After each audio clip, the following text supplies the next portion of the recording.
Well, we got the T100 Triathlon World Tour today. What do we think? Has the PTO just revolutionized triathlon? I've read through all the information released today. I've been buzzing about it, trying to get as much as I can. I listen to the Pro Tri News podcast to give you as much information as I have about this new series. Let's get into it. We're gonna talk about the locations first, then the athletes, and then the series details. So here we go. First, the race locations. I think this is what we were all excited about hearing at first. However, I think the athletes really stole the show. So they said it took a while to announce because of road closures. They wanted iconic locations that elevated the sport like Formula One, and then also because of the Ironman Pro Series and scheduling around that. But in the end, we got Miami on the 9th of March. We knew Singapore. And we also got California, which we don't know exactly where yet, but if you line it up with the dates and what's going on that time, Escape from Alcatraz, I think is gonna be the race. That's just my guess, and I think it would be epic for broadcasting, and yeah, that's where I think it should be. But then we also knew London, Ibiza, and Las Vegas, and now we also have Dubai and a grand final in the Middle East. And so far, I'm hearing rumors that that is going to be in Oman. And I really want to know if that is the case, because this will be their showpiece of the entire year. And I think they'll need a lot of spectators at it and to make it a big show. So holding my breath to hear all about that grand final race. But it's awesome with all these races. They look like they're signed for 3 to 5 years. So it looks like it won't be happening where we're waiting for these races again, which is awesome. And we also learned that they want 10 races eventually, with the likes of Oceania, Canada, Edmonton, South America, and Africa being possible destinations. So can't wait to see where else they go in the next few years. But we got 3 US races, which I am selfishly stoked about. I hoped for more of a world tour, to be honest, with races in like South America and Africa. I'm not going to complain too much. I think it clearly has a huge part to do with the age group racing already set up here in the US, and just the overall ease of putting on a race here would be much easier, I'd imagine, than South America and Africa. But hopefully they can pull it off there. But we can move on from there, those race locations, onto the athletes, because like I said, I think this stole the show. $3 million worth of contracts to 20 men and 20 women, which if you break that down, it's around $75,000 each. We're not sure how that all broke down just yet, but it sounds like they might share that with us eventually. 16 athletes got their spots based on their rankings, and then 4 hotshots, they're calling it, and they were chosen based on their history and the dynamic that they could provide to a race. And they are not wildcards. We will also have wildcards, which I'll talk about in just a second. Everyone signed for just 1 year. That was because they wanted to test the waters, see how it went. They have to race a minimum of 5 times plus the grand final, except for Olympic athletes who only have to race 3 times and the grand final, which means that only a total of 4 races are scored, which I actually thought was quite low, but it really does make sense. And I'll get into that a little bit more.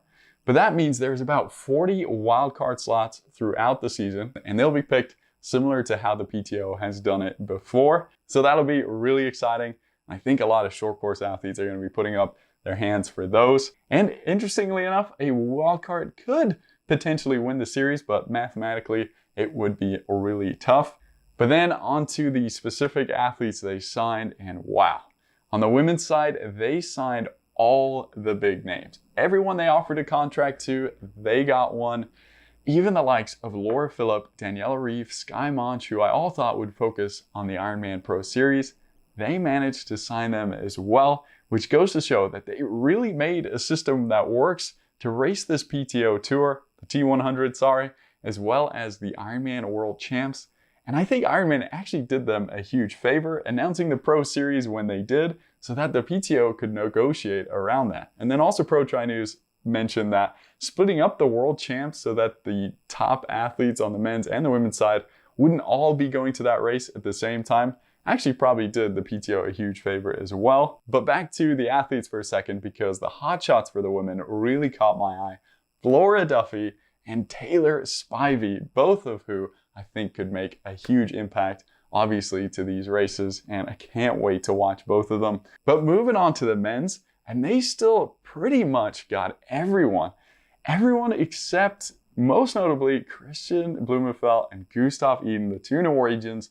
You know, I wasn't really surprised with Christian because we know he said he's focusing on the Olympics this year and trying to win Kona for his first time. But Gustav, I really thought he'd be there. Triathlon Hour, Jack Kelly suggested he's rumored to be doing Challenge Roth, which is so interesting. I'd love that. Obviously, I'm going to be there, but his season is just a mystery to me. I really thought we might see him do this, especially with the caveat that if he did qualify for the Olympics, he could still do this PTO series. So just really intrigued and confused to see what he is going to do.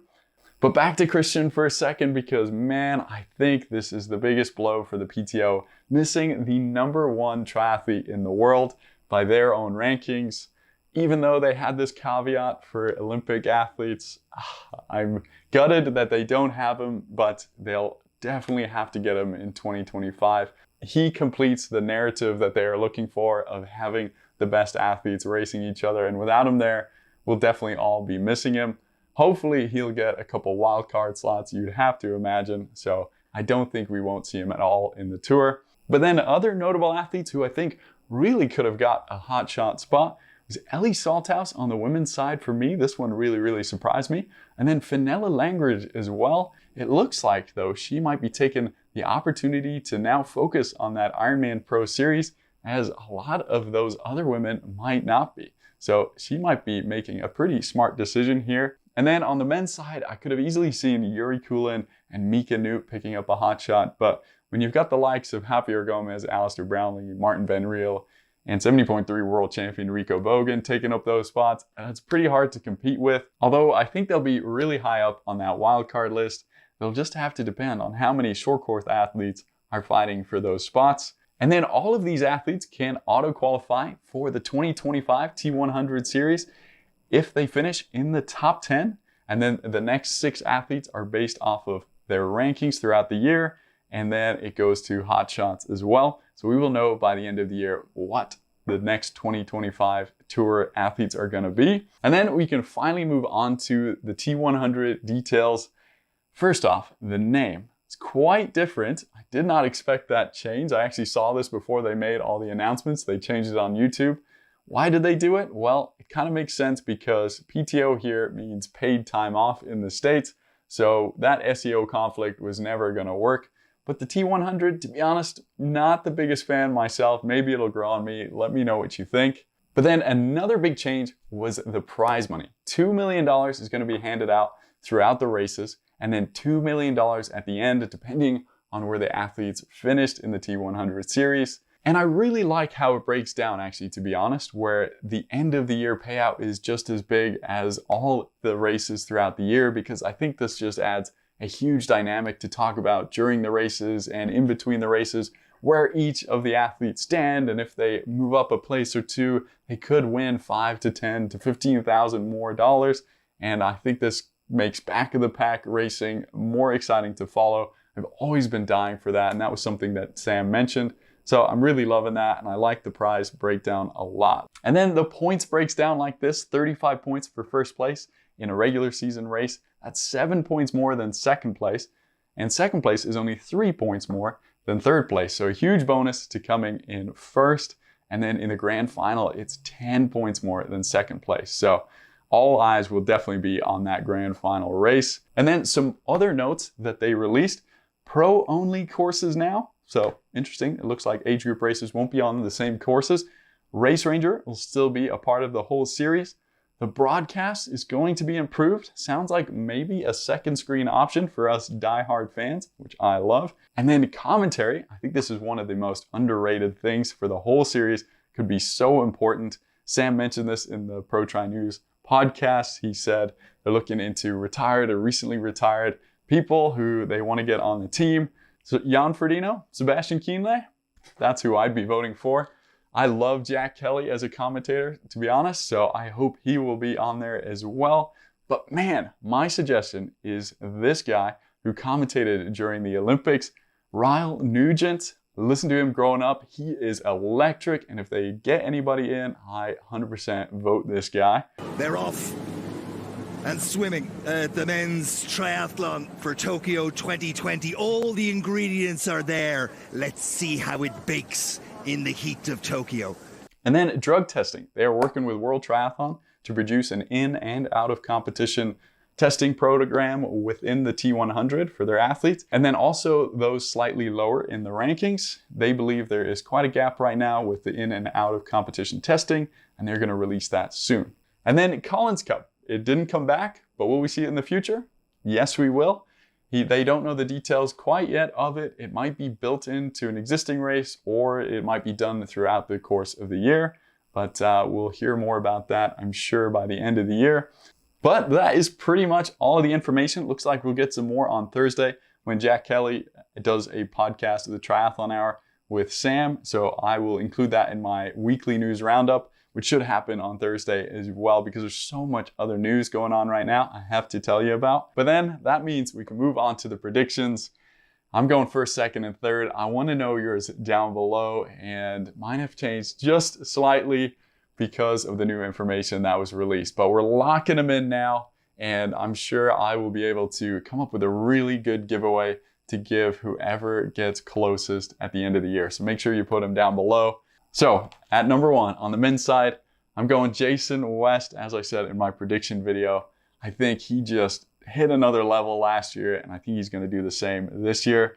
In second place then, I'm going Alistair Brownlee. I'm a die-hard Alistair Brownlee fan, and I think he could win the whole series if he's on. So it's been a rough last couple of years for him, so hopefully he's got enough miles in the leg to hold me proud there and get second place. Magnus Ditlev then in third place. I think he is just a safe bet, so I'm going with him in third. And then my wild card to win the series, I'm going Martin Van Riel.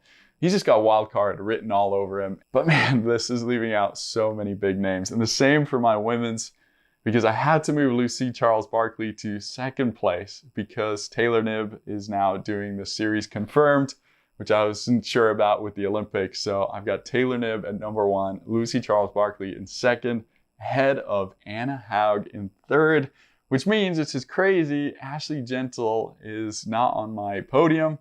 And I actually think my wild card might be Taylor Spivey. I think she could do really well at this distance with her swim and her bike. And she's a decent runner too. So keep an eye out for her.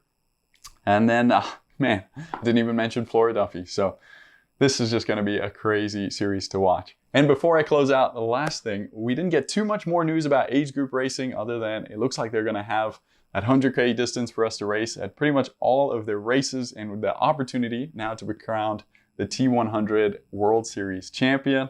I'm really looking forward to hopefully getting to all the US races and taking part in at least a couple of those. So I hope to see you guys there. I'll definitely be in Miami. But for those who don't want to compete in that longer distance race, they also look like they'll have many other events that you can do. So it should be a good time. But all in all, I am really loving this announcement, and I think they really delivered, if not over-delivered on their promise. Can't wait to watch them all and cover them all. Let me know your thoughts as well as your predictions down in the comments. I'm going to leave you with how to get into one of these T100 series races for free, courtesy of Pro Tri News and the end of their podcast. If you haven't listened to it, I thought it was brilliant. We'll see you guys in the next one. Have a good one. Take care. And I heard a rumor that the first fan to get a T100 tattoo gets lifetime free entry to any age group racing. Can you confirm that? That is a wonderful rumor. I haven't heard it myself, but it does sound like not a bad idea. we set minimum size dimensions. Yeah, that's right. And like placement. Yeah, of course. Placement. Yeah. So if someone was to put T100 on their forehead, will we give them unlimited registration at least for the next 5 years? Yeah, perfect. A calf would work too. Certainly a calf would be good. Forehead for 5 years, calf for 1 year.